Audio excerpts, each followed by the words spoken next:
Hi, grade sevens. Here we are with another history lesson.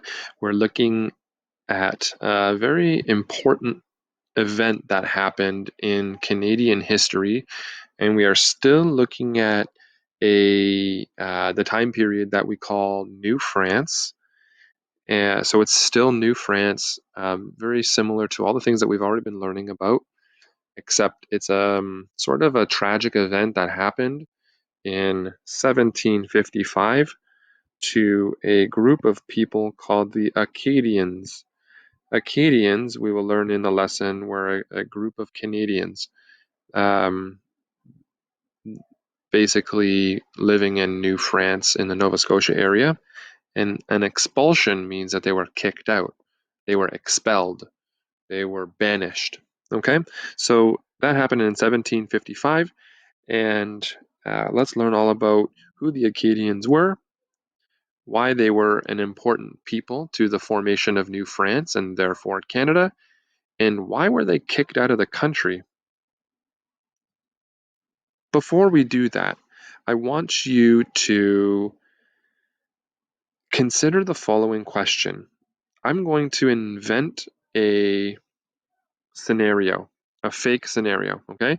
Let's talk about it. Option A first. Option A, move. All right, so I want you to close your eyes and I want you to picture yourself sitting in your class with your friends at a group. Maybe you're working on an art project or a math project, but you're definitely sitting in either Miss Rand's class or Miss Offer's class. Okay? So it's just a regular, typical day. No COVID, nothing like that. We're at school. It's a regular day. And suddenly this new person walks in. It's like a principal, but you've never met them before. And they offer you a choice. They say, option A, move. They say, I want you to move to a new classroom. And you think to yourself, what? Why would I want to move? The principal continues. They say, you can stay with Miss Rand, stay loyal to Miss Rand, stay loyal to Miss Offer, and move with her to a new classroom in the portables. By the way, doing this means that you're going to lose all your progress in grade 7 thus far. You're going to have to repeat grade 7 again next year. And with you, you're only allowed to bring only one pencil and one piece of paper. You hereby give up your rights to your desk, your school belongings, and your locker. And you think to yourself, why would I ever pick option A? That's awful. I would never want to do that. But I do want to stay with Ms. Offer and Ms. Rand. So already you're starting to see this is a tough scenario. Let's look at choice B or option B, to stay. This mysterious principle also says to you, you can stay here if you want. You can stay in your classroom, but it has to be with a new teacher who you've never met before. And you will hereby be losing all connection to Miss Rand and Miss Offer. You will never see them again, and you will never call them your teacher again. You will not be loyal to them. By the way, the friends in your class who pick option A, you will never work with them again, and you're not allowed to play with them at recess. In fact, you'll probably never see them again. In order to pick option B, stay, you must swear an oath to betray Miss Rand and Miss Offer and to never listen to them again. But by staying, you get to keep all your school belongings, your paper, your pencils, your locker, your desk, everything.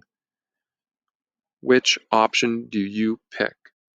So at this point, I want you to pause the video and I want you to go straight to Google Classroom and I just want you to answer the question. Would you take option A or would you take option B? When you have selected, then you can come back to the video and learn the rest of the lesson. Okay? Go do that right now. Okay, so you're back, which means you've made your choice. Thank you for doing that. As we get through the lesson, you'll see the link back to this original scenario and try and remember which one you picked. Because that's essentially what the Acadians were forced to choose. They were either going to stay in New France like option B. They were going to stay in New France and remain loyal to a new power, or they were going to, which was Great Britain, or they were going to be forced to leave. We'll get into that later. This is what I would like you to do. I would like you to take out a piece of paper and practice taking a few notes for this lesson. We're going to do like a visual mind map or thought map of your ideas. And in the middle of your page, I want you to write Acadian expulsion like I've done here. And then as you get to new ideas or new dates or key people, you can branch off and then take your notes. Okay? You can also keep some key terms in the sides of your paper as you get new terminology and learn new vocabulary. This is a very important skill for grade 8 and for high school, so let's practice it now. Here are 2 key terms I would like you to jot down. You can hit pause anytime you'd like. The first term is assimilation, or to assimilate. To assimilate another group of people is to attempt to absorb a group of people's culture into another group's culture. So in other words, forcing one culture to change who they are to be more like your culture. This is what happened to the Acadians, and we'll learn about that later in the lesson. Assimilate is to basically force someone to change their culture to be more like yours. I also want you to jot down this important thing, which is the Treaty of Utrecht of 1713. A treaty, as you know, is an agreement. And the Treaty of Utrecht was an agreement signed by Great Britain and France at the end of the War of the Spanish Succession. So those 2 countries were fighting a war in Europe, and other countries were involved as well. It was a big political, messy war in Europe. And at the end of it, they signed a treaty to sort of agree to end the war. And at the end of the war, France gave Great Britain a big section of maritime Canada. Remember, maritime means by the sea or by the ocean. So Eastern Canada, we often call maritime Canada. And that included a huge area of Newfoundland and Nova Scotia. Now, Nova Scotia is really important here because that's where the Acadians lived. I want you to see if you can get these 3 terms also written in your notes. Cajun, Acadian person, oath of allegiance, and I'm going to add one more here that I forgot to add, which is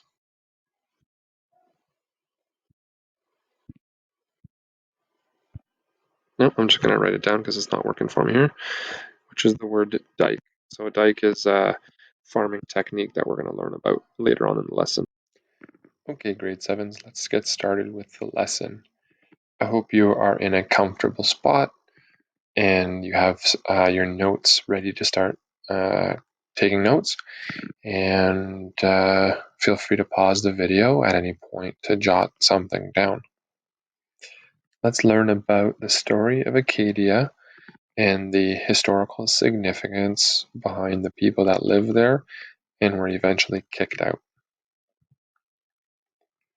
17th century North America, which, just as a reminder, doesn't mean the 1700s, that means the 1600s. In the 1600s, remember, North America was starting to become colonized by France, Britain, Spain, and other European nations as they explored and began to take, quote unquote, air quotes, ownership of the land. Remember, they walked in and either by force or by trickery took the land from the First Nations. The areas on the map that are blue was New France, and Acadia being off to the far right over here. The areas that are red are Great Britain or British, and the areas that are red and blue are sort of disputed and often traded back and forth. Here's a map of Acadia when it first began. Here's Port Royal, which I'll mention in the next slide.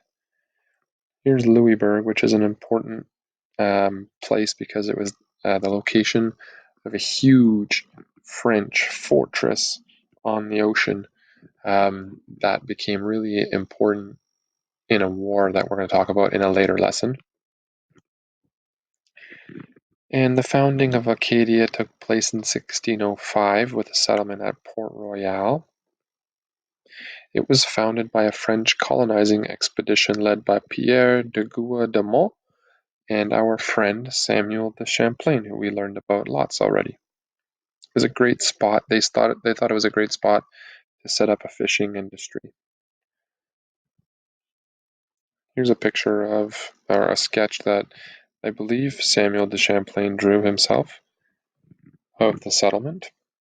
You'll notice right here on the right a crucifix being erected. We talked about how the French, when they came to the new land, it was for natural resources, for money and the economy and trade, but it was also for assimilating the First Nations people and converting them from their own spirituality and religion to the Catholic religion. And the crucifix is a huge symbol in the Catholic and Christian faith.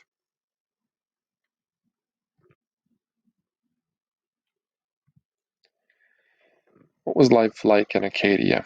Well, the people there were French speaking Roman Catholics. In other words, they practiced Catholicism and believed in the Catholic faith.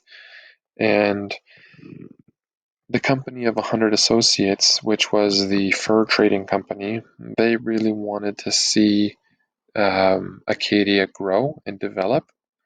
Uh, the people that lived there were a lot of tenant farmers, and they were on friendly terms with the Micmac First Nations people that lived in maritime Canada, the nation of Micmacs. They did some friendly trading and other positive relationships with them.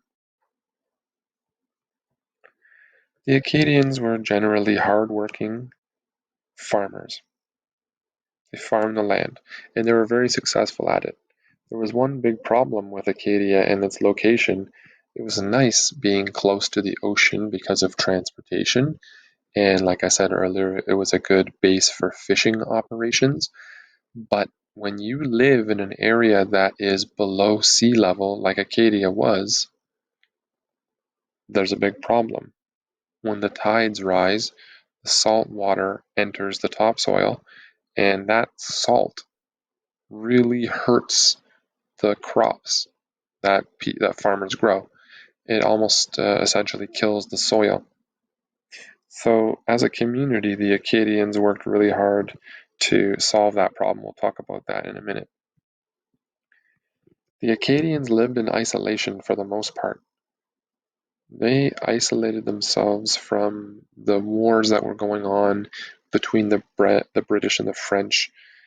They developed their own sophisticated farming culture, and they sort of preferred to stay out of the conflicts. They liked to stay isolated. They liked to remain neutral. Neutral means to not pick a side in an argument. They had a strong sense of community and cooperation, which was really important for their farming and dike system. Let's learn about that because it's very unique. They were the only people in North America to do this. So let's learn about the dike system. The Acadians devised a system of drainage ditches or dikes combined with an ingenious one-way water gate called an aboiteau.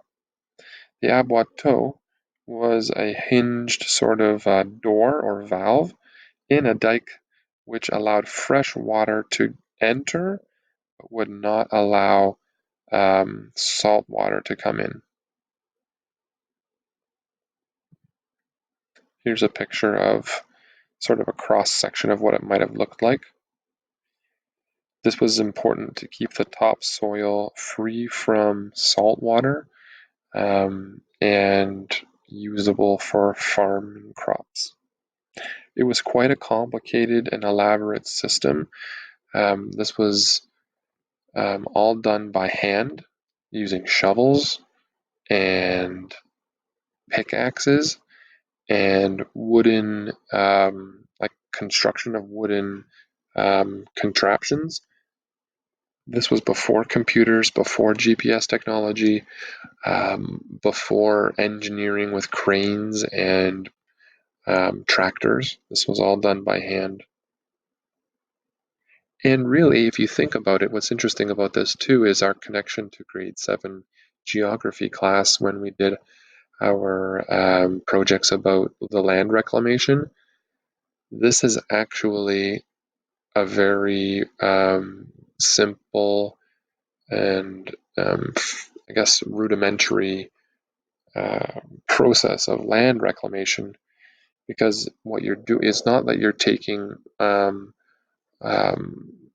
soil from the ocean floor like we learned about with the Palm Island, but it is reclaiming farmland that would otherwise be unusable. So there's a good geography link there. Here are some paintings that were done to try and illustrate what it would have looked like. There's an example of an abattoir. Okay, so life sounds like it's pretty good in Acadia, so what went wrong? If everything's going so well, why were they kicked out in 1755? Well, as historians, we have to look back. We have to go all the way back to the year 1713. So Acadia has been around for about 100 years. Something significant happened in 1713. We're going to approach our question of what happened or what went wrong through a lens of cause and consequence, also known as cause and effect. You'll remember in my classroom I've got these posters because this is an example of a really important skill for historians and just everyday life. You know, every action has a cause and every action has a consequence. If you throw a snowball at your friend right in their face at recess, that's the cause. And the consequence would be, well, maybe your friend gets hurt. Maybe your friend gets upset with you. Maybe you get in trouble at the office. Every action, every decision has a cause and it has a consequence. So, what were the causes and what were the consequences that led to the Acadian expulsion? In 1713, this is what North America looked like. So you'll see the French territory has expanded quite significantly. We've got a lot more blue area on the map. We've got red area. You see that Great Britain has also done pretty well for itself. And now I want you to look at the purple territories. The purple territories are areas that used to be under French control, but were given to the British in a treaty that was signed in 1713. And you'll notice that Acadia is included, or present-day Nova Scotia is included in purple here. Let's talk about why. Well, before 1713, over the span of 100 years, the ownership of Acadia was kind of bouncing back and forth between the British and the French. And during that time, the French and the British allowed the Acadians to live in peace. And in 1713, when the British sort of got control of Acadia, and after that treaty, the British continued to let the French live in peace. Let's talk about that war that led to the treaty in 1713. We'll back up a minute here. So prior to 1713, there was a war going on in Europe, and it was a very complicated and messy war. It was fought for a number of reasons that we're not going to get into. It was essentially a war to decide who would take over the king or queen, the crown in Spain, and that's why it's called the War of the Spanish Succession.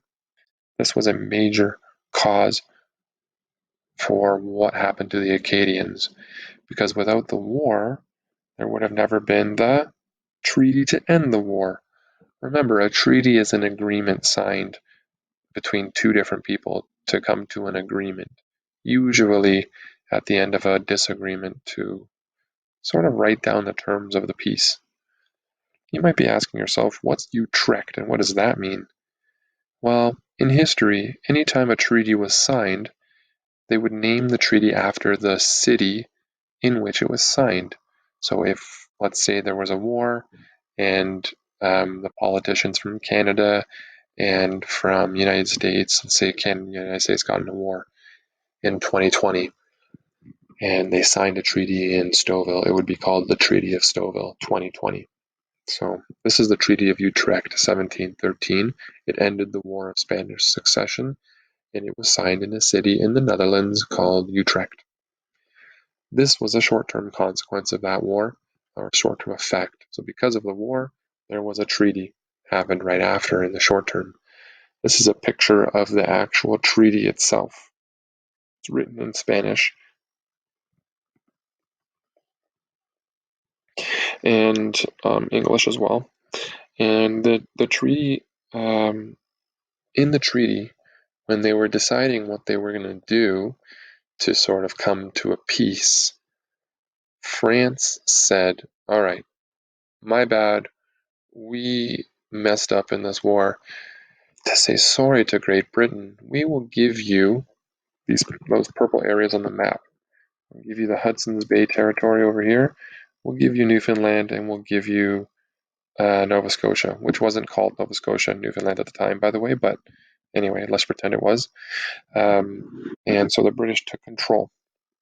And like I said, they did allow the Acadians to live peacefully there for 42 years. But eventually in 1755 they were kicked out. So that would be a long-term consequence. Okay, so the last little few minutes we've talked about cause and consequence as to what the reasons for this entire conflict happening in the first place, and it all leads back to that war in this treaty. So let's learn about what actually happened. I'm going to skip down here. In 1755, the British governor Lawrence in Nova Scotia told the Acadians they would have to swear an oath of loyalty to the British king. In other words, you have to swear in front of everyone that you are no longer a French citizen. You are a British citizen, and you will be loyal to Britain. Interesting choice. It's a tough one. It might not seem like a big deal right now, but I want you to think of it this way. Imagine if Donald Trump and the United States military invaded Canada and took control of Ontario. And the American troops walked into our school and said, every student here must declare that they are American citizens. We are removing the Canadian flag. You will no longer be able to call yourself Canadian. You are now an American, and you must swear loyalty to Donald Trump. Now, most of us don't like Donald Trump, and most of us think he's a bit of a buffoon. But that aside, how would you feel about being called American? Probably not pretty good, right? Here's another level of complexity, or what makes it even worse. What if Donald Trump came back in a couple years and said, now that you're American, I want you to serve for the American Army and continue to fight this war against Canada, and you would be forced to fight and kill other Canadians in Manitoba or Quebec, let's say. It's a pretty scary thought, isn't it? And that's why the Acadians did not want to sign this oath of loyalty. They did not want to betray the French crown. They did not want to give up their Catholic French culture and heritage, and they certainly did not want to be used by the British in potential future wars against other French countrymen. Scary thought, isn't it? And so the Acadians begged.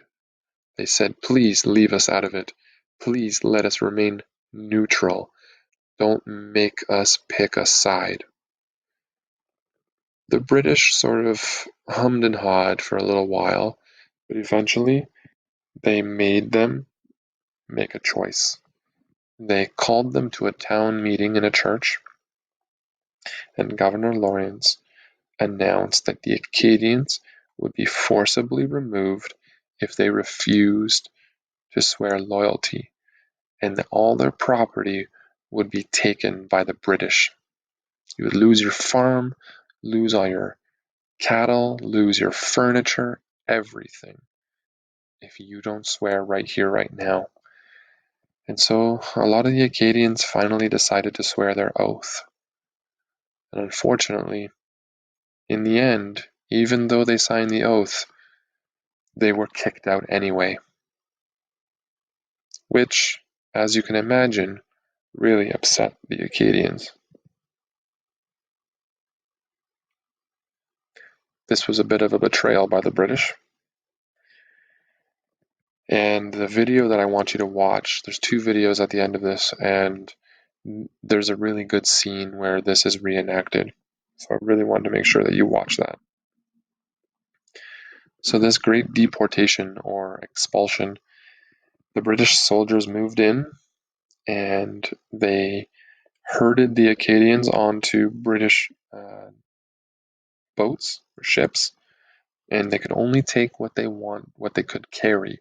So you couldn't take a desk or a bed or a furniture or a cow because you couldn't carry it. Families were separated, houses and barns were burned to the ground, and in total approximately 10,000 Acadians were expelled.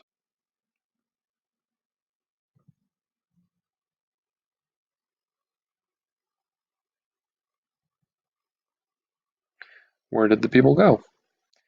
Well, the boats that I mentioned, they would take Acadians to the eastern shores of America, and then those people were forced to walk thousands of kilometers to their new home, where they would often live in misery and poverty, um, and were forced to sort of assimilate to become as British as they could to survive in this new home. A large population ended up in a state called Louisiana in the southern United States. You've probably heard of Louisiana. It's located in the south near sort of Florida and Texas, and that's where New Orleans is. That's why New Orleans, the city, has a French quarter, because of a lot of Acadians still ended up living there and still live there to this day. And they're known today as Cajun people. You've probably heard of Cajun seasoning. Your mom and dad probably have some in the cupboard. Cajun is like a nickname for Acadian, Acadien, Cajun.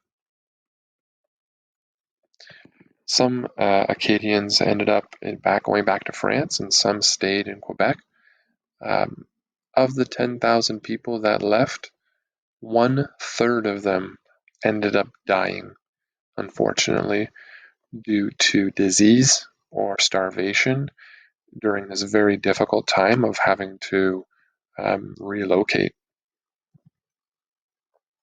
And so this is a very dark period in Canadian history.